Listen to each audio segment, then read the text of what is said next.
Gimana kabarmu Rismon? Narasumbermu minta maaf itu. Udah bikin surat tertulis. Dengan ini saya menyatakan bahwasanya apa yang saya katakan kemarin itu tidak benar. Dan saya mohon supaya video yang menampilkan podcast kemarin itu ditarik. Bukannya kau tarik malah tambah melebar, tambah tersebar kemana-mana Rismon.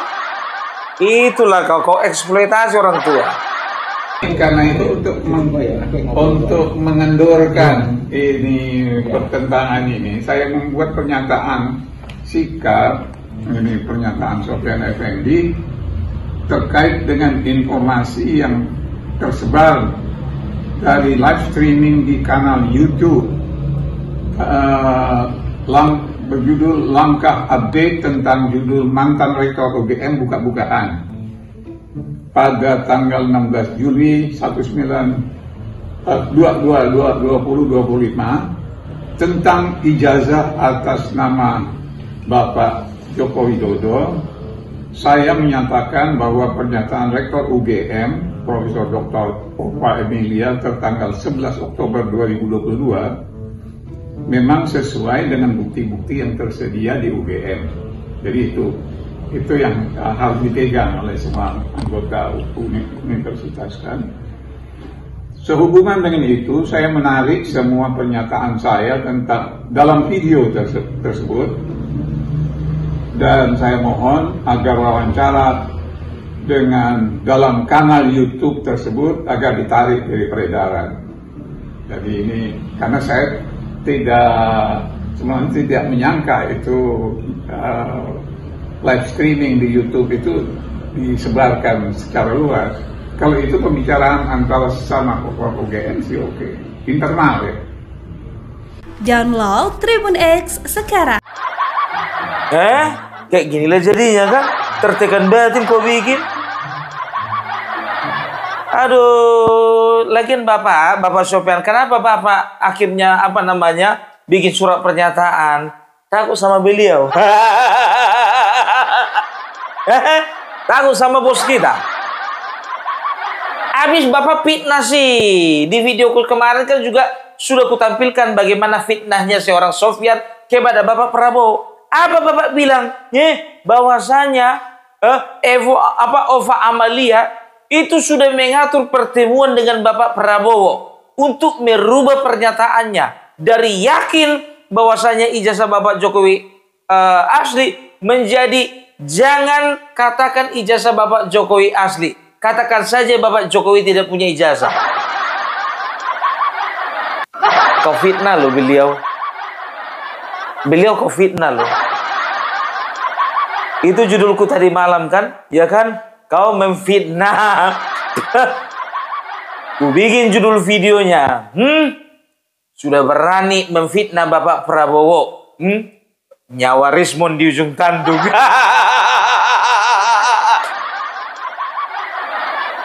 Tapi segini, ku bilang sama kalian, ya. Sekarang mereka sedang menggiring, ya. Refli Harun sedang menggiring, Said Didu sedang menggiring, ya. Roy Suryo sedang menggiring, Tifa sedang menggiring, semuanya sedang menggiring. Bahwasanya ada usaha-usaha pembungkaman. Kan begitu. Sekarang begini. Ada 3 kemungkinan. Gak sabar kalau dengar 3 kemungkinan ini. Betul. Ada 3 kemungkinan. Ya. Mengenai perihal keluarnya surat pernyataan ini. Yang pertama. Ya. Yang pertama ini. Ya. Memang sebetulnya. Ya. Dia itu mendapatkan informasi yang salah dari teman yang salah di waktu yang salah. Akhirnya bertemu dengan orang yang bermasalah. Kan begitu. Kloplah barang itu, ya. Dan ternyata, ya, setelah ku teliti bahwasanya kenapa bisa keluar pernyataan seperti itu dari seorang Sofyan Effendi, ternyata beliau seperti yang kukatakan di video kemarin, beliau itu pada tahun 2014-2019 diangkat Bapak Joko Widodo menjadi kepala KSN, ya, Kepala Angkatan apa namanya komisi ya, Kepala Komisi Aparatur Sipil Negara. Ya, beliau dihormati, beliau mendapatkan kemuliaan dari seorang Bapak Joko Widodo, diangkat periode di 2014-2019. Kebetulan juga badan itu adalah badan yang pertama kali diemban oleh seorang Sofyan Effendi ketika badan itu pertama berdiri. Ya, nah ternyata ternyata 2019 setelah Bapak Joko Widodo tidak lagi memakai Bapak Sofyan Effendi, ternyata dia juga sakit hati kepada Bapak Joko Widodo, sama kayak orang-orang ini. Jadi yang pertama sebetulnya beliau itu memang betul memberikan pernyataan tersebut tapi ada tapinya. Tapi beliau melihat bahwasanya ini adalah sebuah kesalahan adalah sebuah kesalahan. Karena apa? Karena dia memberikan informasi yang belum tentu kebenarannya dipertanggungjawabkan. Jadi kemungkinan yang pertama memang motivasinya tadinya beliau itu memang menghajar Bapak Joko Widodo karena sakit hati, kan begitu. Kan tahu sendiri Refli Harun sakit hati dipecat, Said Didu sakit hati dipecat, Roy Suryo sakit hati gak dapat jabatan, kan begitu. Tifa sakit hati gara-gara Anies, orang yang sangat dicintainya, gagal menjadi presiden. Itu kemungkinan pertama mungkin dia memang sakit hati, benci, tapi timbul penyesalan, akhirnya dia bikin surat pernyataan. Udahlah, biarkanlah, lupakan itu, forget it, say goodbye. Kemungkinan kedua bisa saja seorang Sofyan Effendi oleh karena faktor usia beliau mendapat tekanan, mendapat intimidasi secara halus mungkin, atau mendapat pengaruh-pengaruh buruk dari seorang yang namanya Si Rismon ini. Kan begitu Kita kan bisa lihat kemarin waktu Si Rismon menjumpai Kas Mujo ke rumahnya, Kas Mujo ketakutan, kayak seolah-olah melihat jelangkung gitu loh. Kayak melihat setan. Datang dari pintu samping, ditutup pintunya. Masuk lagi dari pintu ke di depan, nggak mau dia nengok. Masuk dia ke dalam. Ya kan nggak tahu juga kita bagaimana sebetulnya intimidasinya Si Rismon ini, kan begitu. Ini kan kemungkinan, berbicara kemungkinan loh. Iya kan? Nah, akhirnya mau nggak mau ya udahlah, daripada di sini terus orang ini. Mungkin Rismon bilang, ayolah Pak, bikin pernyataan lah Pak, Nggak usah, saya nggak usah bikin pernyataan. Ayolah Pak. Kalau emang Bapak nggak bikin pernyataan, nginap di sini pun kami lah. Yaudah gitu di sini kalian. Kami nginap di sini nanti 1 hari, nggak apa-apa. 3 hari, biar nggak apa-apa. Seminggu nggak apa-apa. Yang penting mau kalian nginap seminggu di sini, aku nggak mau ngasih pertanyaan. Yaudah kalau kayak gitu 3 bulan lah kami di sini. Mikirlah Bapak Sofyan ini, 3 bulan. Bisa ketiban sial rumahku ini, pikirnya kan. Udahlah, bikinlah pernyataan kan begitu. Bikinlah pernyataan Jadi mulailah mereka di briefing. Kalau podcast begini jujur aja aku bilang, kan 50%-nya spontanitas, 50% di briefing itu kayak nggak tahu aja. Nah, ketika Si Rismon pulang nggak jadi nginep 3 bulan, kan? Akhirnya dia mungkin diskusi dengan keluarganya, dengan istrinya, dengan anaknya, atau bahkan dengan cucunya. Bagaimana ini? Kan begitu. Wes Pak, begini aja. Sudah, ini resiko loh. Bapak itu sudah mengfitnah Bapak Prabowo. Hati-hati loh, Bapak Prabowo Bapak fitnah, Bapak Jokowi Bapak fitnah. Evo Amelia juga Bapak fitnah. Bapak masa mau sama kayak orang itu? Hati-hati loh Pak. Bapak harusnya jauh-jauh dari dia. Ini sudah penyidikan loh Pak, calon tersangka. Mestinya Bapak tuh harus hati-hati. jaga jarak sama mereka karena mereka ini calon tersangka. Loh, masa iya? Loh, Bapak ndak pernah nonton TV yo. Makanya Pak nonton TV.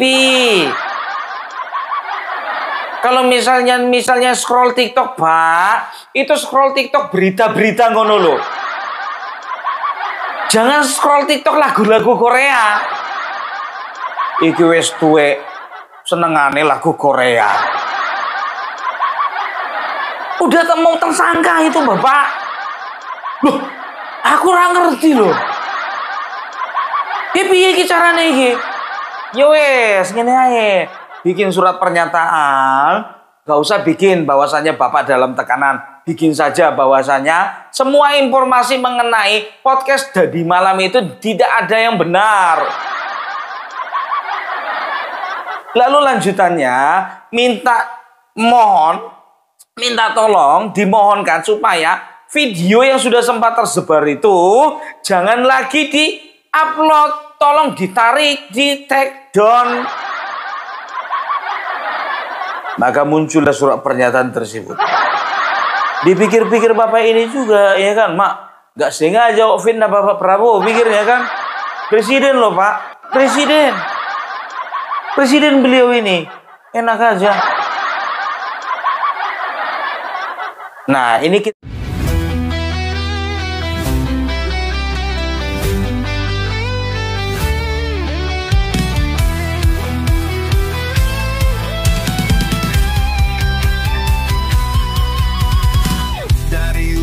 Sampai ke timur, suara jujur kini bergema.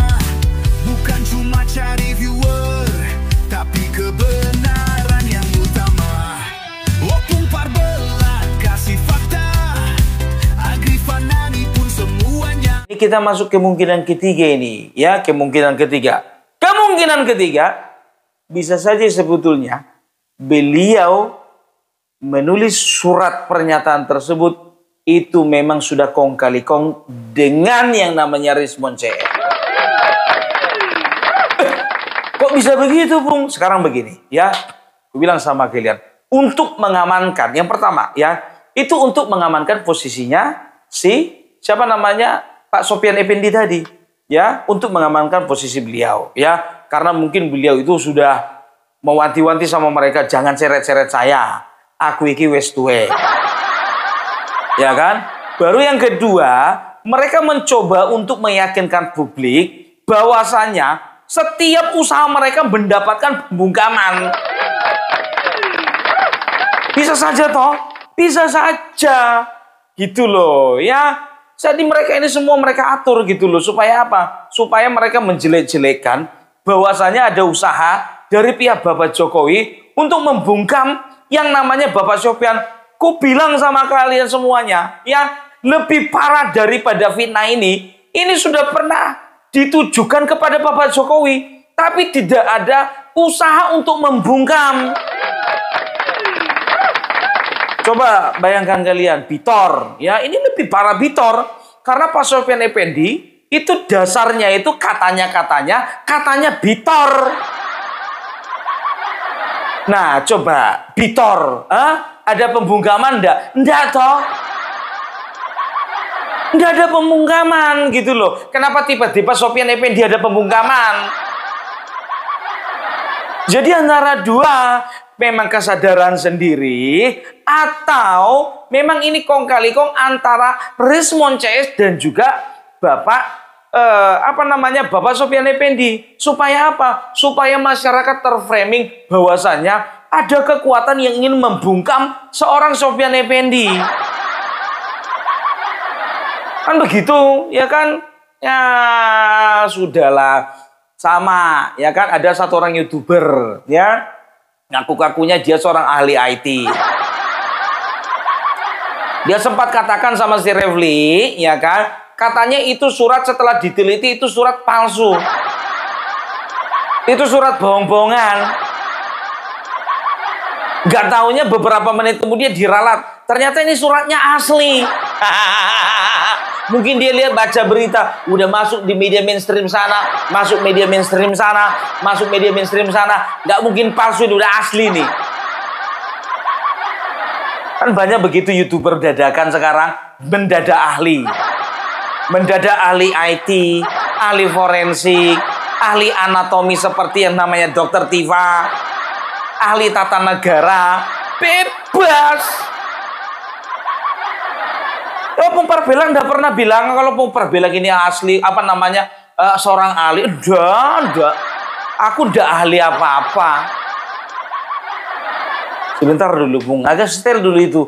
Kau tadi kau dari mode Batak kok tiba-tiba Jawa gitu loh. Ya itu tandanya Bhinneka Tunggal Ika.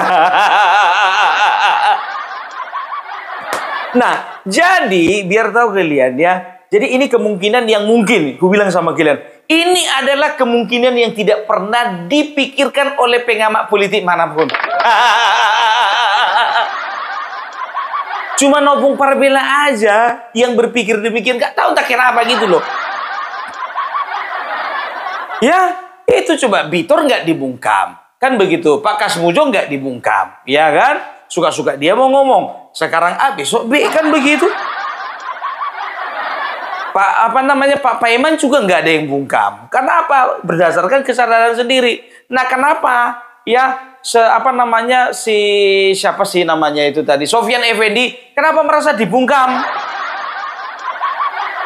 Pasem. Sekali pembohong tetap pembohong.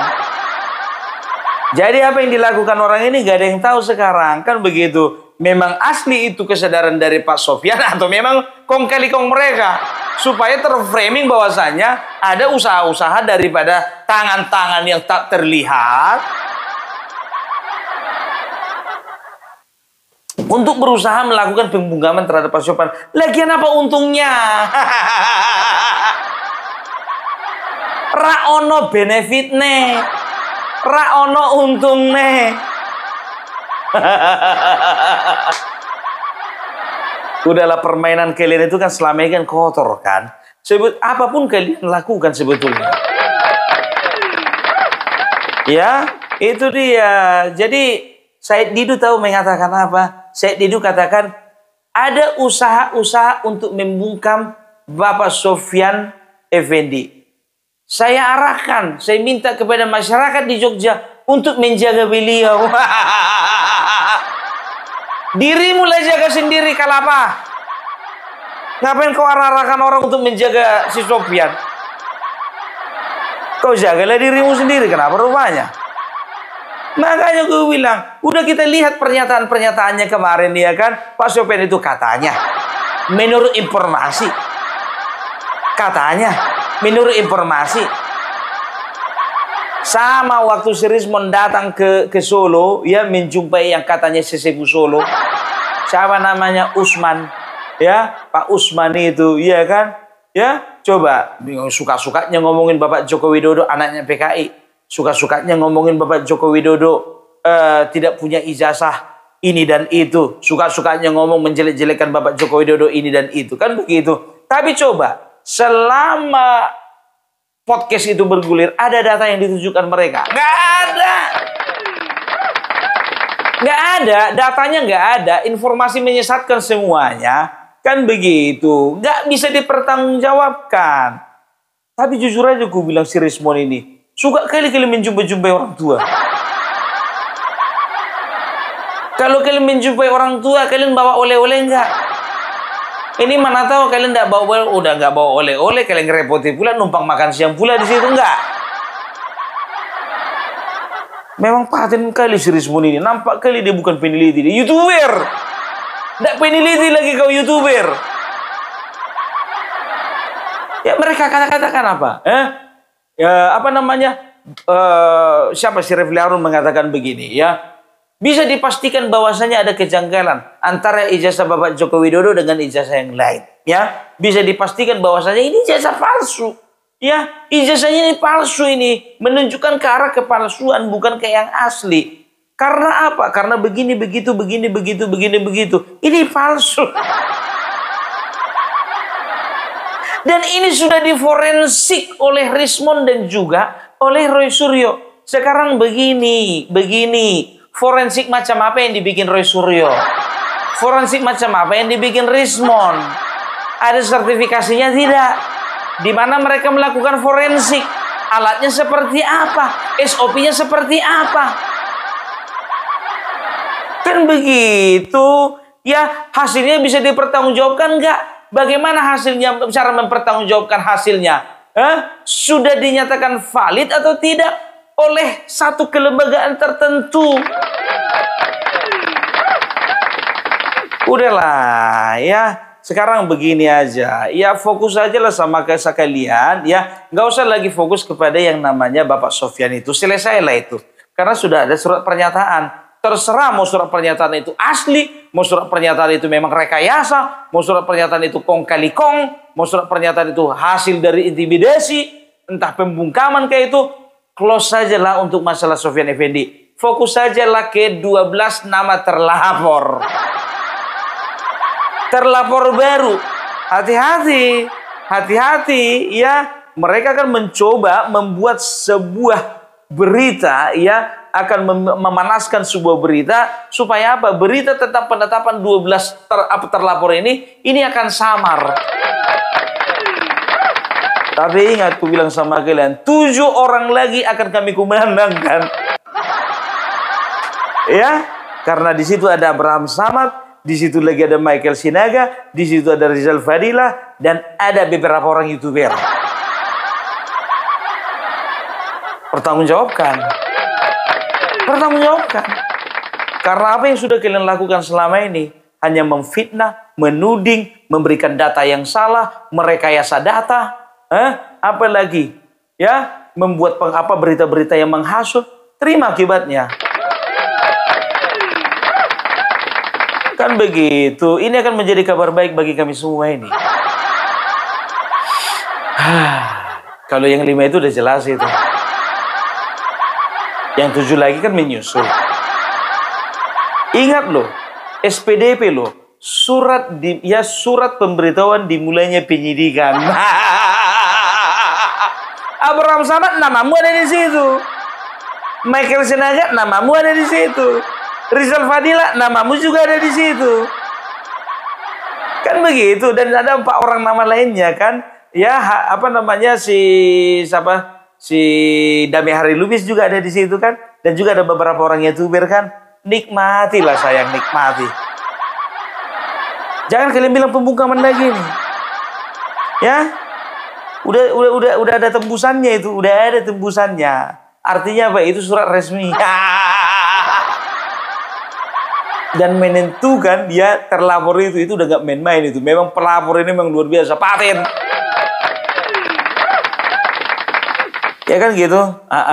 Kita lihat aja prosesnya. Ya biasanya kalau kayak gini ini aromanya sebentar lagi. Gak lama lagi. Aduh, udah bisa kubayangkan mereka pakai baju warna oranye. Setelah itu masuk sel, sehari 2 hari masih happy. Hari 3, hari 4 masih mulai rindu sama anak. Hari 6, hari ke-7 mulai rindu sama pasangan masing-masing. Hari ke-8 dibelai-belai, rupanya teman sebelah yang dibelai bukan suami sendiri. Diraba-raba, rupanya bukan dada istrinya, rupanya dada temannya sendiri. Mulailah hari ke-15 stres. Ya, dinding itu rasa-rasa itu apa namanya, tembus. Mulailah dibayang-bayangkan dia mulai dari dinding penjara itu. Enak kali aku di rumah sebetulnya. Dilihatnya lah tembus pandang itu istrinya lagi masak. Dilihatnya lah tembus pandang itu anaknya pergi sekolah. Dilihat dari tembus pandang itu rupanya datang laki-laki tetangga sebelah ke rumahnya. Mulailah pikiran macam-macam itu. Ya kan? Amannya istriku. Amannya istriku ini. Datang yang perempuan, ya kan. Mulai berpikir, ya kan, kayak mana ya laki-laki yang di rumah kami ini bisanya dipercaya suamiku. Dilihatlah lagi, ya kan, apa namanya, dinding penjara itu ternyata sama-sama narapidana yang laki-laki, tembus pandang juga. Dilihatnya lah suaminya pulang kerja, ya kan, masak sendiri. Setelah itu anak-anak ya dititip sama pembantu. Dilihatlah dari tembok penjara itu ya, suaminya ini membawa mobil, masih aman, ternyata suamiku sendiri. Gak lama kemudian, loh kok berhentinya di hotel? Dari tembok penjara kelihatanlah ya, apa namanya, suaminya ini sewa kamar di hotel. Gak apa-apa, mungkin ada urusan pekerjaan. Masuk ke dalam kamar 503. Gak lama lagi ada wanita menyusul. Mulai lagi itu suamiku.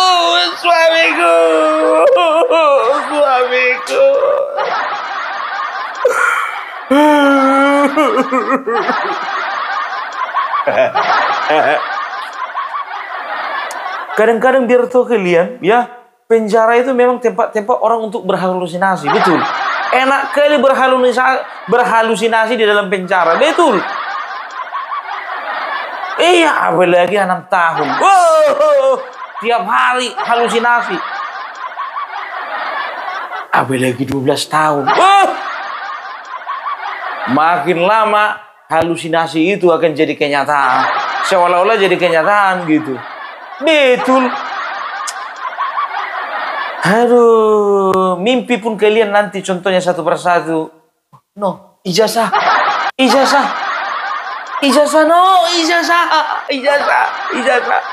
Oh my God. Datang yang satu lagi, skripsi. Oh tidak, skripsi. Aduh, tapi belum tentu pun kayak gitu, Pung. Mana tahu ada penjamin kan? Pokoknya tenang aja kok, ya. Ketika kalian masuk, aman itu semua. Aman, wah, 6 tahun, 8 tahun, 12 tahun. Gimana amannya itu, Ya udahlah. Gimana kalian? Udah packing? Coba bayangkan kalian dulu ya, mulai dari Kasmujuk mereka datangi, ya kan? Ya, mereka datangi, hasilnya nggak ada, ya kan? Pembicaraan dengan Pak Kasmujuk nggak ada, tapi mereka putar balikkan terus. Kan begitu. Tidak ada hasil perbincangan dengan Pak Kasmujuk. Tapi Rismon itu bicara ini dan itu. Kan begitu. Ya, begitu juga dengan Bitor. Coba bayangkan kalian. Bitor. Kemarin itu sama Pak Iman Sempak itu makan biar tuh kalian satu meja makan. Katanya minta maaf, rupanya besok diserang lagi. Karena apa? Uangnya kurang 5 juta. Uangnya kurang 5 juta. Dari sini kita kan udah tahu bisa nilai. Apa motivasi si Bitor? Akhirnya keluar laporan polisi kan? Makan kau yang enak itu, Bitor.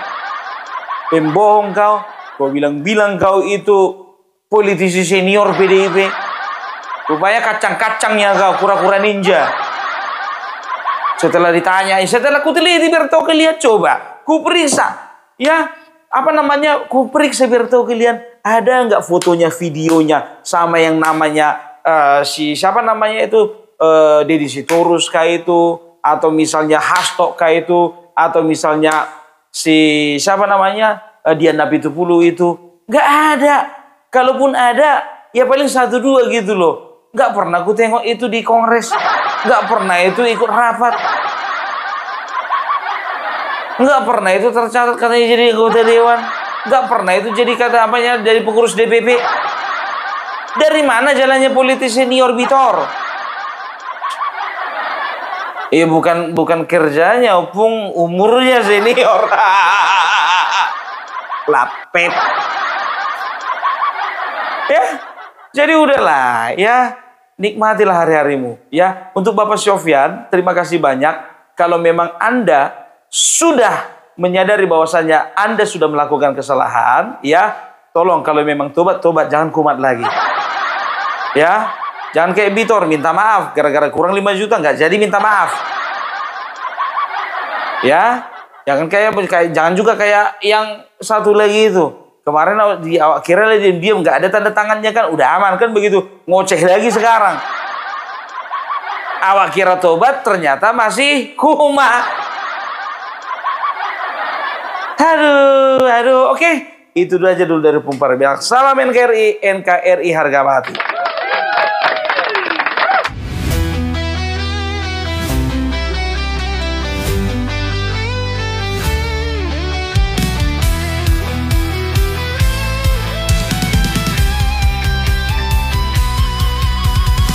Dari utara sampai ke timur, suara jujur kini bergema. Bukan cuma cari viewer, tapi kebenaran yang utama. Opung Parbelat kasih fakta, Agrifanani pun semua nyata. Vicky Himpong jangan lupa, Blacker Majenang pencipta lagunya. Kami adalah YouTuber Nusantara, bersatu untuk lawan hoax bersamaan. Tak gentar terus berkabar untuk bangsa demi masa depan Indonesia. Banyuwangi official ayo maju, AR Mahmud Ilmu, Farm Project Sirait Media, kebenaran selalu juaranya. Rainaldo Bastanto bicara tegas, Rainaldi SB tak pernah lepas. Wantobe kreatif penuh ide cerdas, Kandra update info paling jelas. Bukan sensasi, bukan tipu daya, kami berdiri untuk berita nyata. Rakyat butuh cahaya, dan kamilah yang pertama. Oh, kami adalah YouTuber Nusantara, bersatu untuk lawan hoax bersamaan. Tak gentar terus berkabar untuk bangsa demi masa depan Indonesia. Bersama rakyat kita kuat, saring dulu sebelum sebar. Cinta damai benci hoax, kami YouTuber cinta Indonesia.